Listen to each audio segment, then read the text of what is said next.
Kalingap Rab hinarang papunta sa magkakapatid na mahiyain. At Bea biktima pala sa. Magandang araw sa inyong lahat mga kalingap at isang mapagpalang araw po sa inyong lahat. Sana'y hindi niyo po makalimutan na mag-like sa video na ito. At paunawa tapusin muna ang kabuuhan ng video na ito mga kalingap at para malaman ang nilalaman nito.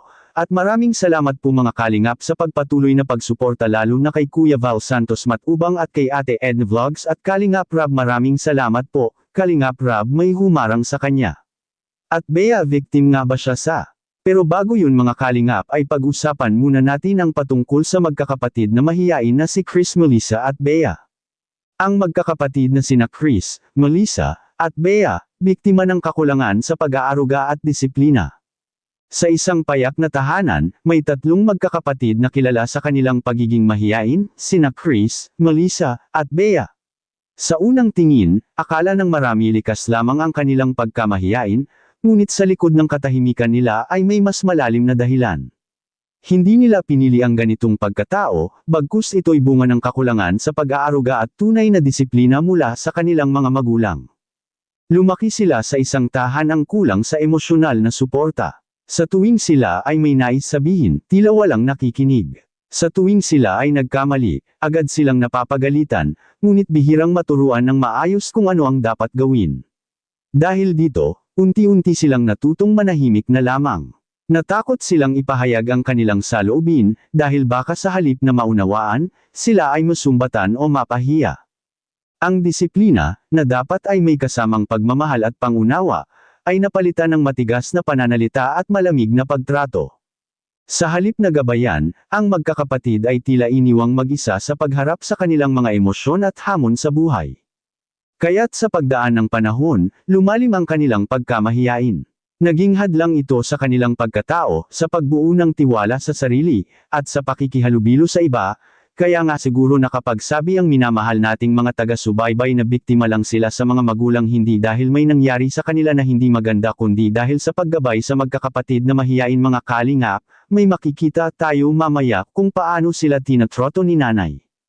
Ngunit mahalagang tandaan, ang kanilang katahimikan ay hindi kahinaan. Isa itong sigaw ng puso na hindi naririnig. Isa itong paalala sa lipunan at sa bawat magulang na ang pagpapalaki sa anak ay hindi lamang sa pagbibigay ng pagkain o tahanan, kundi sa pagbibigay din ng oras, malasakit, at maayos na paggabay.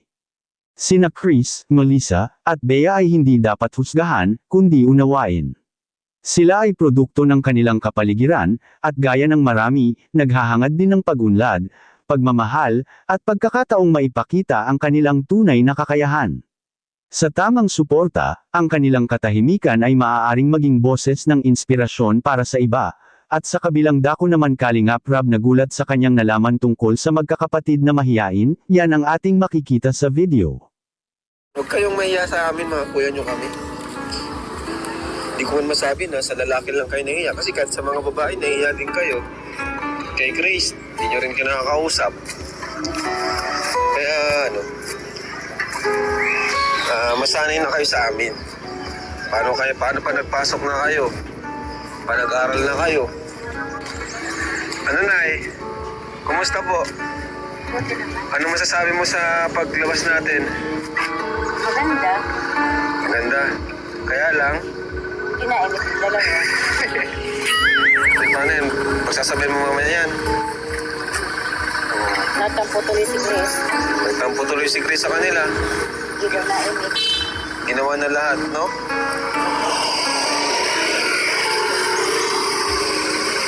Mahirap din pag ganyan sila palagi.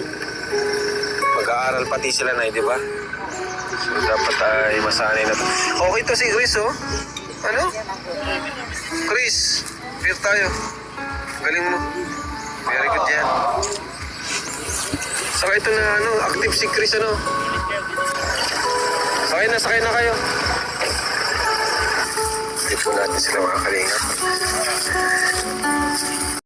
Budget po para sa mga bata. Mga tay. Sige po tay. Thank you. Ayan ay. Ito mga tayo. Ang harap. Yung tinuro ni Dr. Lab.